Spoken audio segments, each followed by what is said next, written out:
Good evening and welcome to The Hour, dedicated to talking about all things strange, weird, and paranormal. You're listening to Strange Talk, broadcasting on 1660 AM in Northside, 91.7 FM HD2 WVXU in Cincinnati. We're also streaming at radioartifact.com around the entire planet Earth. The intro track to this episode and most of our episodes is the Strange Talk intro by Star Silk. I'm your host, Alyx. This is Ginelle. And we have a very special guest tonight. If you would like to go ahead and introduce yourself. Thank you. Hi, yeah, I'm Courtney Block. Yeah, and we had the pleasure of meeting you at Frogman Festival this past year. We were next to each other. Our booths were next to each other, which was great. Yes, that was great. That was it's always a really lovely conference, and this year was no exception to that. Yes. I don't know that we really got to talk about it a whole lot on here, but that is the busiest I've ever seen it. It was wild. I would agree. It was pretty crazy up until the fire alarms went off. Oh, yeah. And then I think it cleared out just a bit. But yeah, that was the busiest I think it has been. I think they break the record each year. Yes, so, yes. Yeah, it was amazing. Good times. But you had a great booth.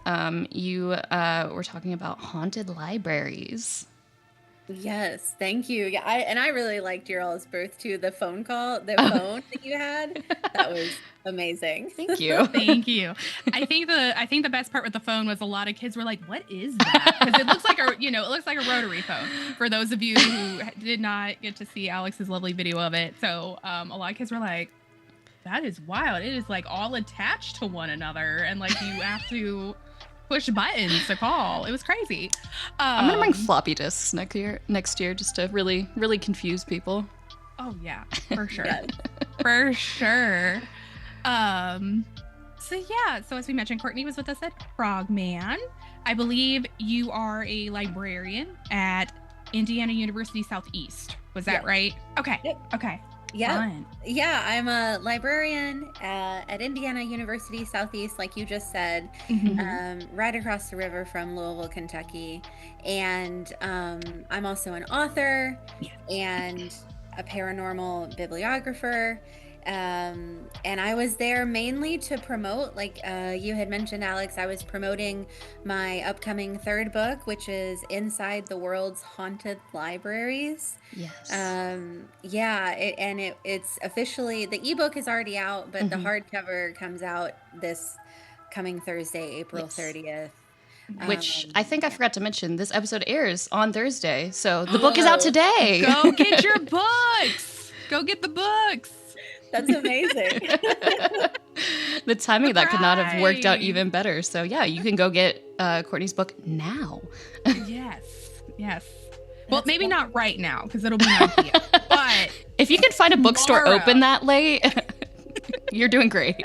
Yes. No, and that is such like a fascinating topic, and you mentioned too, like you've done like a couple other books as well. I believe like the Encyclopedia of Parasociology, as well as researching the paranormal, how to find reliable information about parasociology, ghosts, astrology, cryptozoology, near-death experiences, and more. So we are very excited to have you on. So we're like, oh my gosh, one, we don't get many librarians. Yes. Two, we don't get many that study this field, in a sense. So this is gonna be a lot of fun. And libraries are just like one of my favorite things on the planet. Everybody should have access to books. Exactly. Yes. For sure. And it's so fun. It's so fun that we're having this conversation also because National Library Week just ended yesterday. Oh my It gosh. was it was like Sunday through Saturday. So having this conversation, celebrating libraries and celebrating, the ghosts within them right here at the end of National Library Week is very fitting. So That is so fitting. sure. The timing is just perfect on all of this. I love it. Yes. Well, let's just jump right on into some maybe some questions that we have. I know, Alyx, I had a couple maybe to get us rolling. Yes. And then we'll see where we go. So just to kind of like talk about maybe your books or like what sort of got you into the paranormal? Did you have like your own experience that sort of like intrigued you in that sense, or was it just something that's always just been like that unknown element and it just sort of like gravitated towards these topics? Yeah, that's a great question. I feel like my story is very similar to a lot of people's. I've just always been interested in the paranormal. I was that kid that was like checking out the books on, ghost stories and goosebumps and haunted, one of the earliest books that I remember reading was all about the haunted United Kingdom with like stories about the Tower of London and the Loch Ness Monster and Nice.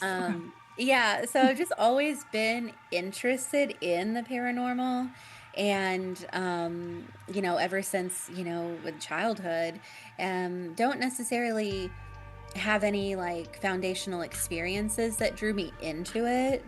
But I certainly have throughout my life had some experiences, but that interest was always there. So it's just a natural the progression of that interest. Nice.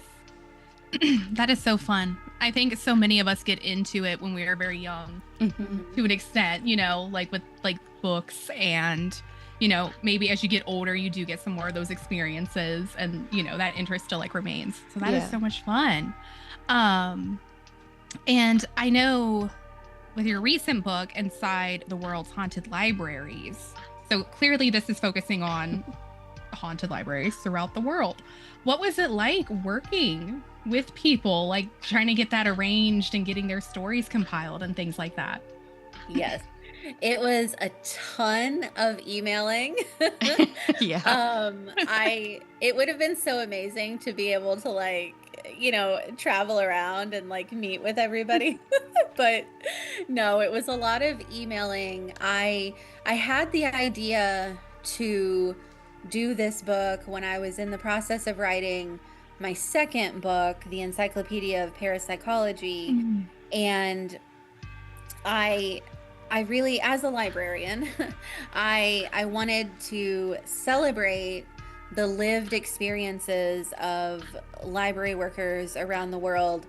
And also because I heavily suspected that I would get a lot of stories that people would have experiences because of my own theory about libraries being very natural environments for haunting or strange, whatever word you want to use to just talk about the broader phenomena. And so really it was just, a ton of email, reaching out to listservs, subscribing to different listservs, both in this country and internationally, and just, explaining what I'm doing. And I had created a Google form for people with the various spaces where, explaining what the project was, who my publisher is, what I'm doing this for, giving them the option to identify or stay anonymous, and then allowing them to tell me what happened to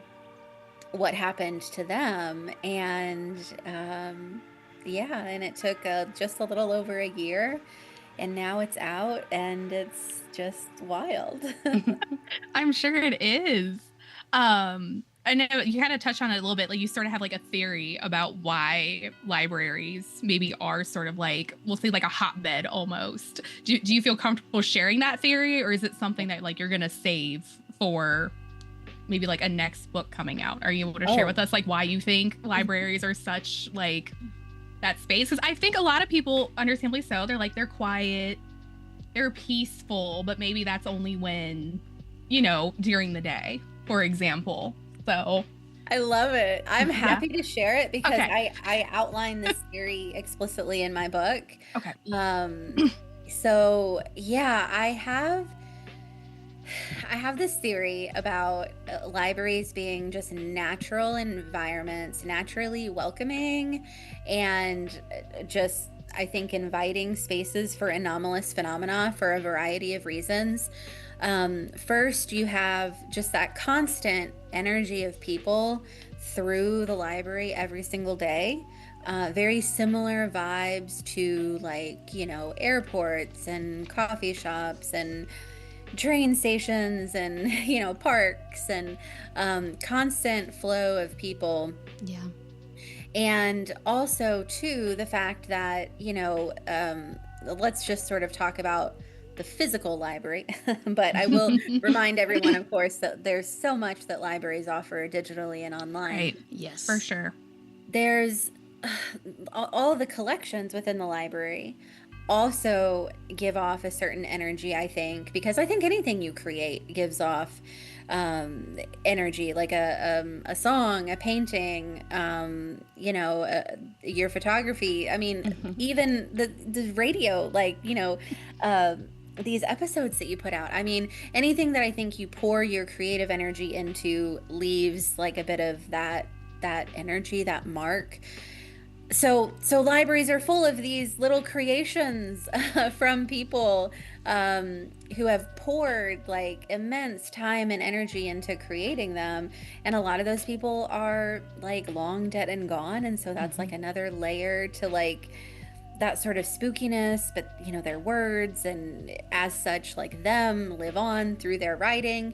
But then, to get a little more specific to libraries, I think something also a little magical and energetic happens with like the physical library book. So you take it home and you read it, or you forget about it, or whatever. Maybe it just like, right? Like maybe it just like sits on your table for a month, like whatever. But let's say you read it, you either love it, you hate it, you're indifferent to it, you finish it, you don't finish it, whatever, you engage with it in some way.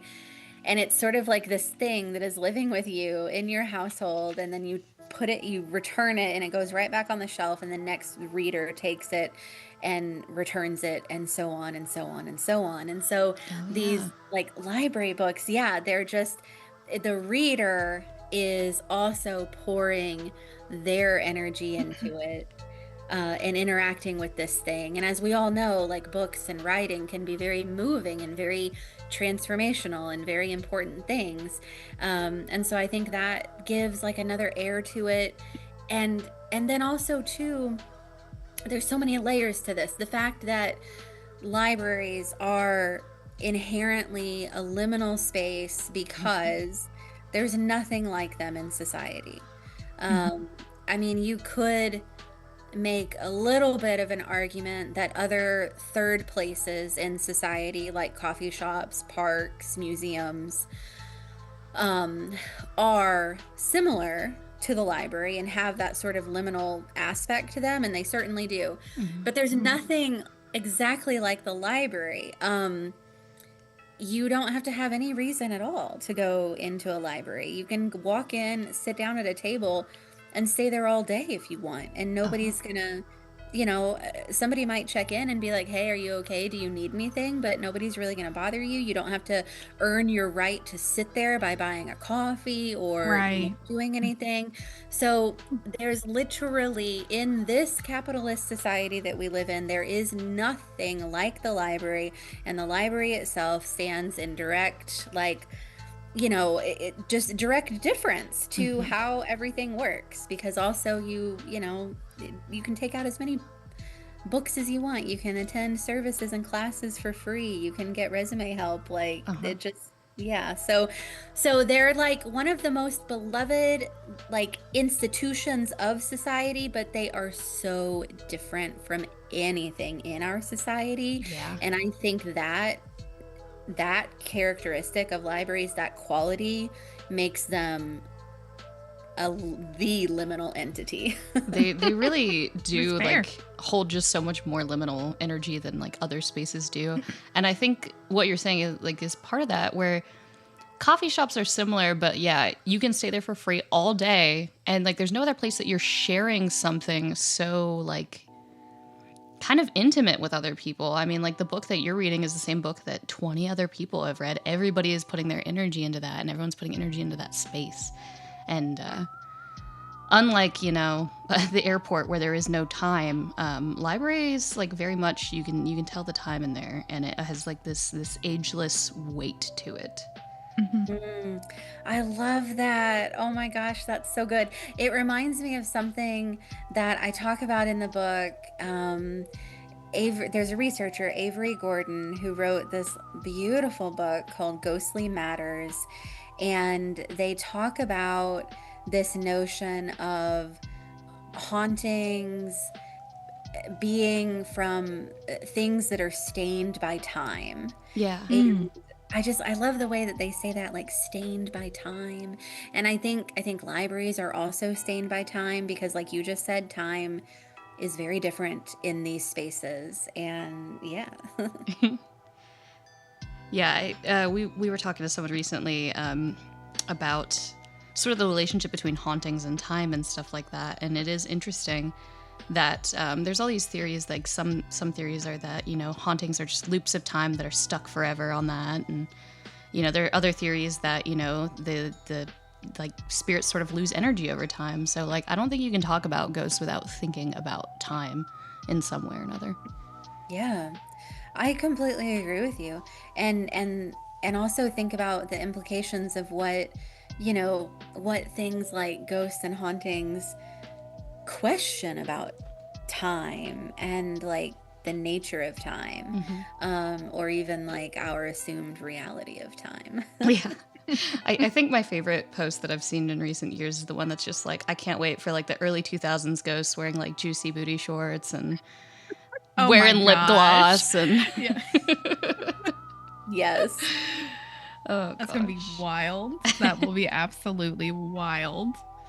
Oh man. But no, I mean that is so true. And even like the creativity aspect, like I'm thinking about how many times like at my own university when I was in college, students might not be there to check out a book, but they're using the space. Like they're maybe creating their own papers, they're doing their own research, like all of that is just there. It's being absorbed in one way or another. So no, I think that's a beautiful way to look at it for sure. I like what you say there, and you bring up another point that I touch on in the book and that's the fact that, so in the book there's libraries of all types. There's public libraries, college libraries, there's some like cultural institutions, archives, K through 12 libraries, and I think that the university or college library has a whole other layer to it, which you just touched on, which is the intense amounts of energy that students bring into these spaces, especially at certain times of the year, like midterms and finals. Right. And it's just from like a psychokinetic standpoint, it's not surprising to me that like any strange activity happens in any library, but especially it's not surprising that there are university and college libraries represented in the book because just like you said, that all that energy and co-creation and just time spent in those spaces. My favorite thing about our university's library was once a year they would do sort of a purge of old books. I think it was like if they hadn't been checked out in over 3 years. And like I'm thinking about that now and I'm like, wow, I wonder if those books that I got from that are haunted. Might be. Oh my gosh. Yeah. I didn't tell you, I don't know, Alyx, if I ever told you this story, but one of my first sort of like real paranormal encounters was at one of the university libraries. Really? Yes. Yeah. So we both went to the University of Cincinnati, and I was in, they had two libraries. So there's like the main library, and I was in what they call the Blagan library. Oh yeah, and that one is very creepy. It is very creepy. It has its own vibe. It definitely has a vibe. It's where all of the archaeology department stuff is. It houses a lot of the older materials. My night classes were over there, so that's probably why I extra think it was very creepy. Probably. But in order to go down, so the library actually went down. It didn't go up. So you walked in on the first floor, and all of the stacks were actually lower levels. So you would walk down this stairwell that was like around a corner. Like one person could fit on the stairs, so you kind of had to like do a little side thing if somebody else was there. And people had talked about it where they had said that sometimes, I don't recall who it is, but you can hear someone in the stacks with you. And they're not necessarily doing anything, but you'll start to hear the books moving. Like someone is like looking at the books or maybe putting the books back. And I was down there trying to collect some books for like a paper. And it's one of those kinds of like the way the floors were, it's an older place. So you can kind of see light through the floorboards above you. And I started to hear the books moving, but there was no shadows. Like somebody was there above me. And I thought, this is like the weirdest thing. Start telling some people about it. And they're like, oh yeah, there's like, I think they believe it's an old professor. I think it is an old professor. He is still there. And he is like going through the shelves, doing something with the books. Oh my gosh. You're blowing my mind right now, because actually my class that I had over there, it was the professor of Egyptian and Mesopotamian mythology. She told me almost exactly that same story of how she would always hear books moving in there. And I didn't realize that anybody else had that, you know, like I just figured she's there late at night all the time, you know. It only as if you were by yourself. Like, yes. It is one of those things where if there was somebody else kind of like on the floor with me, nothing. It was only when you were like definitely like by yourself. So. Oh my gosh. Yeah. Amazing. Yeah, it is. And it does make you wonder, like you said, too, the energy of that. Like I said, a lot of the older books are there. They have what they call like the elephant style books. So it's the huge books. If anyone's not familiar too much with the term, they call them elephants, where they're giant. You fold them out. They're like the size of a whole table, essentially. A lot of that was housed there. And it does make you wonder, like, what could be just like attached to all those? Like, how many years have people looked at those and maybe like, you know, applied some of their own energy to it without even knowing, you know, and moving forward. So yeah, that's absolutely. So oh my gosh, thanks for sharing that. That's cool. Yeah. Group trip to the library. Like, I want to go now. Well, and that's exactly like Courtney was saying too. I don't even think you have to be a student to get in, as long as it's like during their operating hours. Anyone could walk into that university library and still, you might not be able to check anything out necessarily, but like you can still go through and like look at the books, go and do whatever. So hopefully it's changed since then, but also when we went to UC, their security was kind of non-existent, so you could get into any building. That's maybe also why. I'm not going to confirm that, but hopefully it's changed since then. Hopefully they're protecting their books and stuff, but also hopefully they're giving people access to them. Yes. Oh my gosh. So yeah, it was crazy. It was a wild time.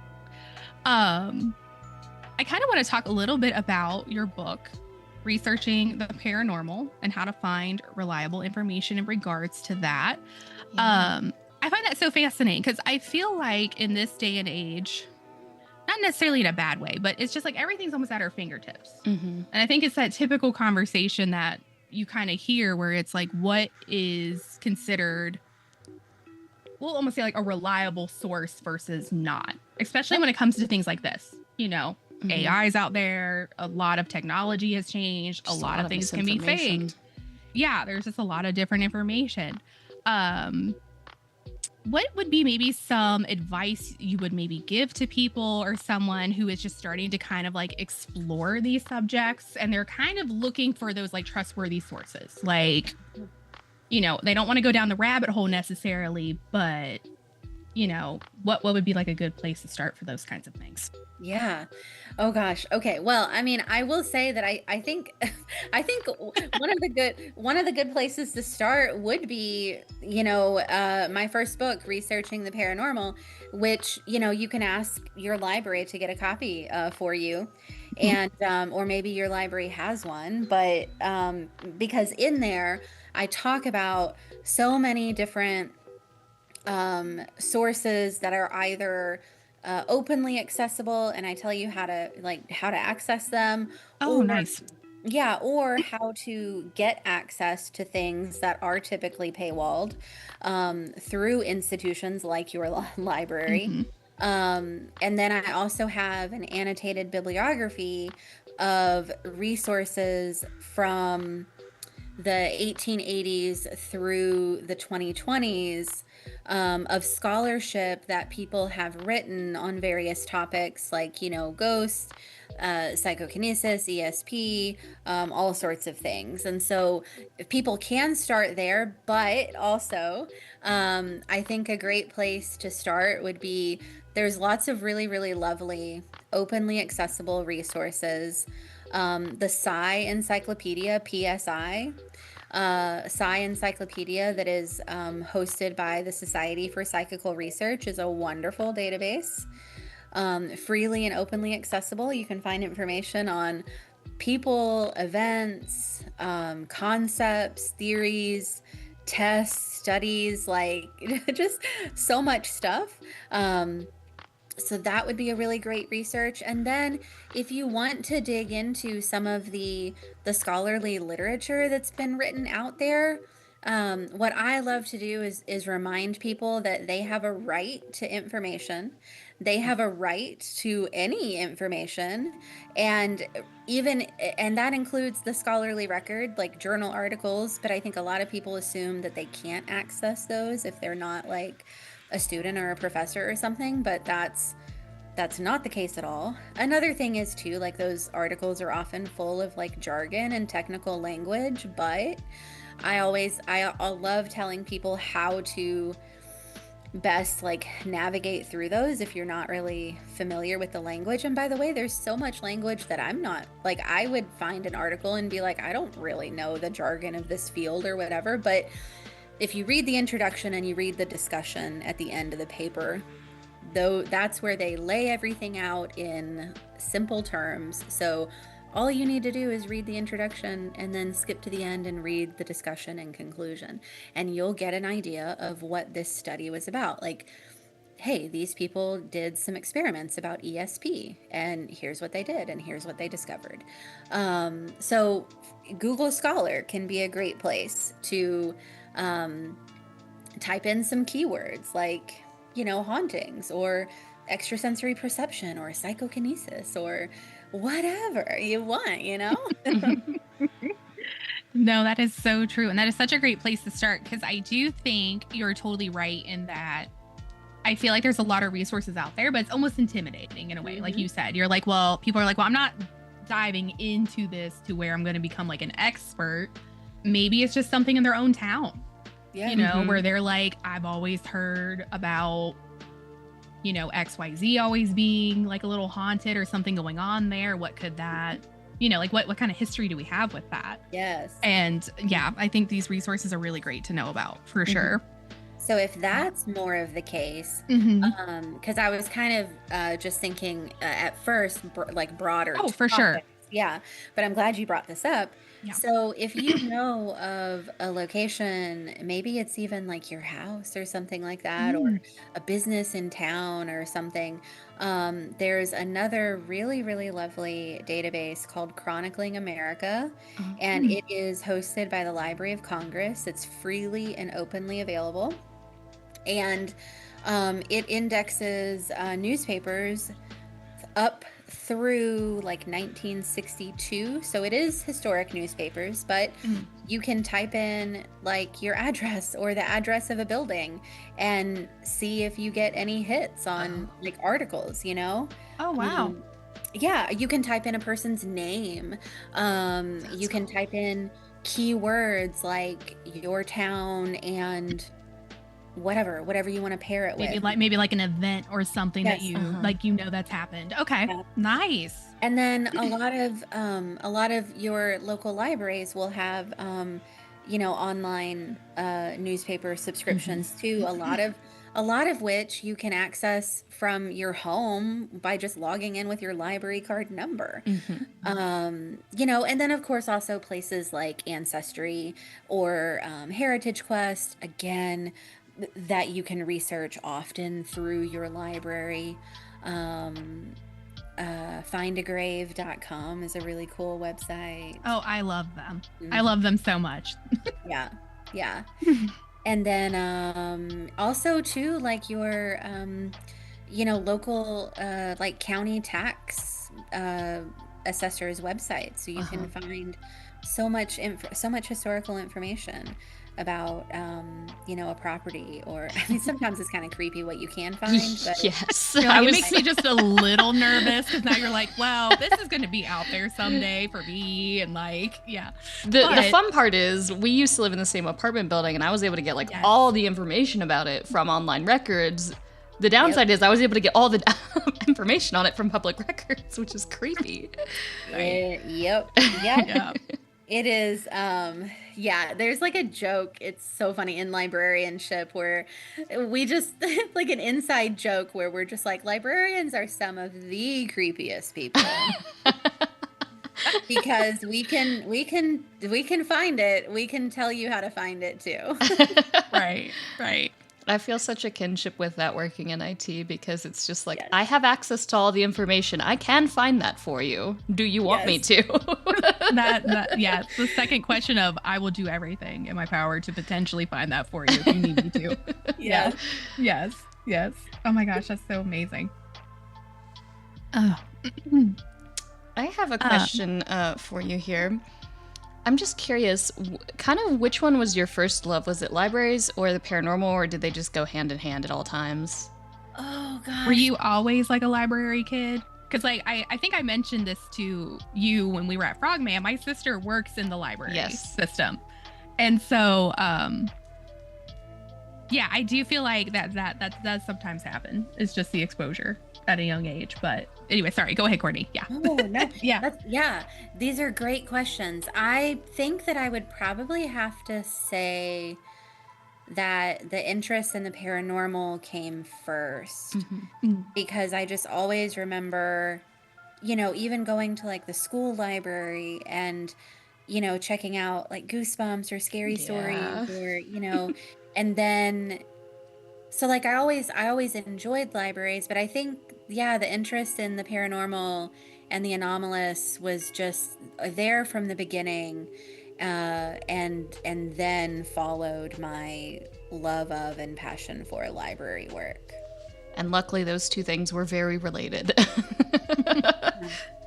Yeah, it's funny because librarianship is, there's so many different, so the book Inside the World's Haunted Libraries is also my way of celebrating libraries and advocating for libraries by not only amplifying the voice and preserving the voices of library workers, but throughout the book you're going to learn like people's titles and types of libraries and types of jobs that libraries do, and what happens in a library. And that was like my not so subtle way of advocating for libraries and explaining like really what we do and what it is and how all encompassing it really is. Like at the university, like for instance, it literally does not matter what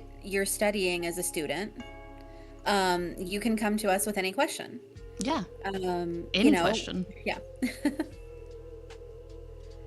Yeah, that is what's so important, about libraries. You can come in with like literally any question, and regardless of whether or not that particular librarian knows about what you're asking about, they know how to find the answer for you. Exactly. You get it completely. Yes.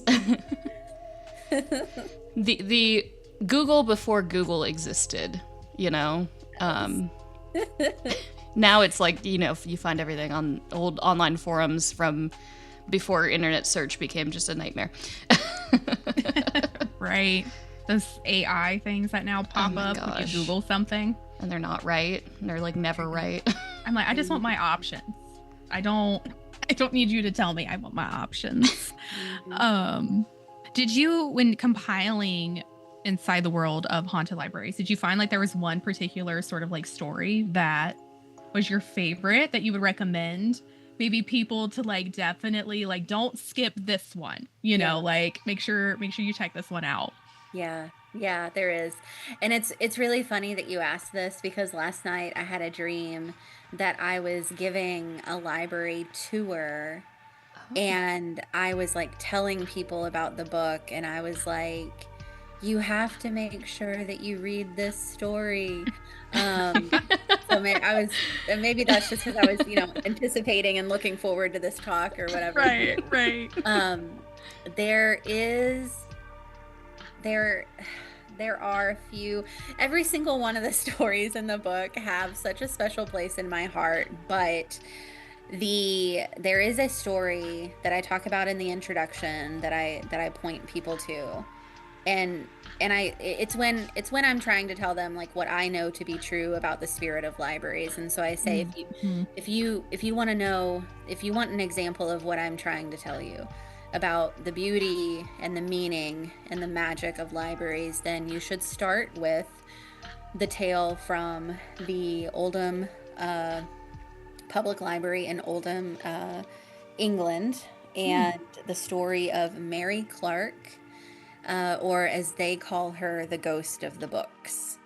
And it is, I can't even tell her story without, I couldn't read it to you because I can't tell it without crying. Oh no. It is so beautiful. And the way that library, the narrative through which they view the anomalous things happening in their library is so beautiful. And I would absolutely tell people not to overlook that story. Sounds amazing. There's another story from the Japanese Cultural Center in Hawaii, who has, it's just a lovely, another really poignant and powerful story about the intersection of just remembrance and history and, the anomalous. And I will say, I like to say that this book has as many authors as people who submitted stories alongside me. So, I'm very honored and humbled to be able to preserve my colleagues' experiences. And I'm looking at it here now. It's on page 54. If you ever get a copy of the book, it's the Japanese Cultural Center of Hawaii in Honolulu. And it was, this person opted to remain anonymous, but they were the resource center coordinator there. And they talk about an experience that they had in 2011. And also just the way that they wrote it was so just like beautifully written. It in just like, it really flows. They really captured just such a poetic retelling of their experience. And by the way, all the stories in the book are they're kept in the experiencer's exact words. It was extremely important to me that the stories not be edited in any way. Like the only thing I edited is if there was a typo, like, Which makes sense. Yeah. yeah. Yeah. So like if you misspelled tomorrow, or there was a period when there should have been a comma. But otherwise, every single story is in the experiencer's own words, because I think to rewrite it would be it would be insulting, and it would take away their, I don't know, just it would take away the meaning and the impact. And so this person also just had such a poetic way of telling their story, and so for that reason also I would say to check out that one as well. Two great stories not to miss out on, or experiences, I should say. Yeah. So, yeah. Yeah. Did you have another question, Alyx? Because I have one lined up if you did not. Yes. My other question I was thinking about while we were talking was, if you get a choice of where you haunt, you know, when you die, are you picking a library? Oh, that is so good. I like to believe that we do have a choice. Like that's just like a view of the afterlife that I choose to believe. And I think that part of me probably would be haunting a library. Part of me would probably be visiting the libraries in this book. Part of me, I tell you what, part of me would absolutely be hanging out in England looking for Mary Clark. Yeah, absolutely. Yes. Is there a particular library you're like, this one? I was about to say that was gonna be like my next question was like, if you could visit any haunted library, where would it be? But I think you just kind of answered it. Yeah, that story, the Oldham Public Library, I'd probably start there and work my way through. I got some really wonderful stories, especially from Australia. Probably the spookiest story in the book is from a library in Australia, which, by the way, they're very cozy stories, or experiences rather. And I think that speaks to, I think that just kind of speaks to the nature of libraries themselves, and the way that library workers, I think, honor their own experiences and make sense of their anomalous experiences. But yeah, if I had to pick a spooky one, the spookiest one would be in the Australia section. So don't miss that either. Was there a library that you were kind of surprised maybe that you got a story from? Like maybe it was even like a place that you were like, man, I wouldn't have expected this maybe to come in from. Oh, that is so good. Let me just like browse through the table. Go for it. The table of contents. I'm not sure that I was surprised about any library, just because of my own lived experience as a librarian, and just fully accepting already that strange stuff happens in libraries for sure. Right. But I think that I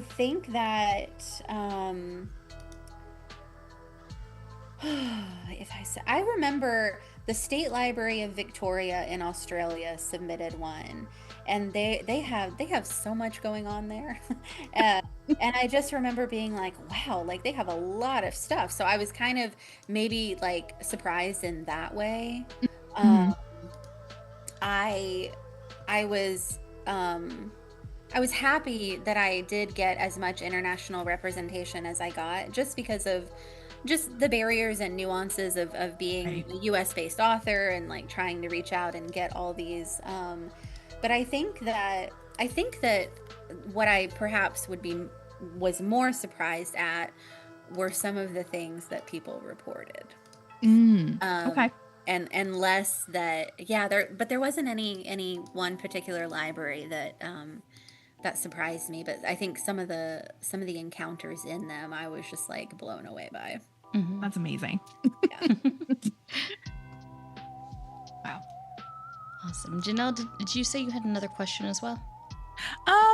Yeah. So I was curious, like, what is next for you?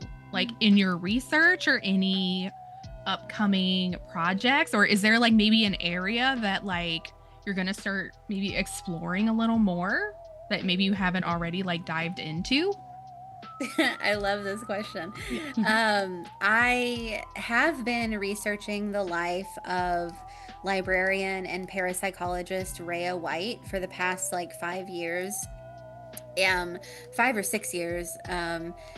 And I actually dedicate my book, the Haunted Library book, to her. I would love to continue researching her, and I think what I would actually love to do is finally get like a formal publication out about her, whether that's like a journal article, or I would really, really love to do like a biography of her. So that's sort of next for me. I'm also super, super excited recently about becoming a co-chair of the Consciousness Studies community group as part of the American Psychological Association. Oh my goodness. That's so And cool. so it's the trajectory like that led to that still kind of blows my mind. And I honestly, like, speaking of Rhea, I think that she was involved in that, like in some sort of like mystical way. But that's next. So I've been doing some some work with them, and excited to continue that as well. Oh, that sounds so cool. Yeah, that's super, super cool. I am very, very excited to read your book now, which again is out now. Yes. Go to your bookstores to pick them up. See if your local library has it. Yes. If they don't, ask them maybe to see if they can get it for you. They can also order from other library systems. I don't know if many people knew that, but if your library system doesn't have it and another one does, they will find a way to get it. Yes. So Yes. all you have to do is ask. Yeah. All you have to do is ask. Thank you so much for that plug. Yeah, because asking your library to get a copy for you, I mean, authors, we still get, the credit for that sale that the library makes. And it saves you some money, which, I mean, my God, these, gas prices and grocery prices. Oh, yeah. Like, the beautiful thing about libraries, and then I'm so glad that you reminded people also to consider the library as a place to get this book, is that, it evens out, like, that sort of power dynamic of access to information. At the library, everybody has access to the same thing. And also too, if you ask your library to get a copy, you're supporting your library. Maybe you're helping the next weirdo, that I say that lovingly, you're helping the next weirdo after you to find a book too. So yeah. That is very, very accurate. I feel like I almost wish libraries had a way, like, you could, like, follow, like, if somebody else is always checking out good books from the library, you could, like, follow what they're, like, checking out, so you could be like, oh, I want to check that out too. That'd be fun. Yeah, I guess if you have a reading account, like through an app like Goodreads or the various others that there are, if you find somebody who reads like the same things as you, then like maybe get connected on one of those like reading apps and see what they're saying. Yeah, it just made me think of the cards they used to have. Yes, that's what I was thinking about. Yeah, and you would write your name on it, and they give you like the date, and you'd stick it back in there, and then you go and get another book, and you're like, oh my gosh, so and so also read this book. Yeah, you're like, it makes you wonder just a little bit about them. But that kind of goes back to what you were saying, Courtney, about that energy of it, where you're just like, you almost have a kindred spirit to someone that you don't even know, and it is just literally through literature. I miss the little checkout cards. They had such a great feeling to them. And yeah, you said that, and I'm like, yeah, oh yeah, I do. I don't have Goodreads. I have a Storygraph, but yeah, I was like, oh, I do have that. Yeah. I never would have thought of using Goodreads or anything like that to kind of like maybe get ideas of, you know, similar reads from someone. So something I will definitely have to keep in mind. And I'm also adding your books right now to my Storygraph to read list. Yay! Thank you. Yes. Yes. Yeah. Awesome. Yeah. No, this has been like such a great conversation. Yeah. It's been so fun. I'm so glad we got to talk about this. And we kind of mentioned before we started that, you know, like work's just been so wild lately. So it's good to just sit down and talk about the paranormal and like all that fun stuff. Yes. Yes. Yeah. Yeah. I know it was actually yesterday I went to a book event. There's a little independent bookstore that recently opened up on my side of town. Ooh. And they had a whole bunch of local authors there, and I got a couple books from that. So yeah, I'm like really looking forward to that. I'm like, I finally might have time to like read. But then as Alyx was just saying too, even when work gets so busy, I need to remember, I think, to be a little better about like, you know what, just open up a book for a little bit, maybe make your way through a chapter. Yeah. Get immersed in something different and then go back to going about your day. Yeah, that's something I try to do at work. You know, like staring at screens all day, it fries your eyes. I have terrible vision, and during my lunch break, I will close my office door and be like, okay, reading only paper things now. There are no screens. Like, we are looking at a book, and the reading goes by very slow because it's just, you know, an hour every day, but it's an hour that I wasn't doing before, so. Exactly. Yeah, I love that. And they're, you know, I love my like Kindle as much as the next person. Like I however people are reading, I love it. But to your point, absolutely, to me, like just nothing beats that experience of, you know, the paper book and the pages and feeling them. And it also, I'm not, you know, I don't know a ton of the lingo and the jargon behind it, but also it literally does different things physiologically to your mind and your body when you're reading a physical book versus a digital book.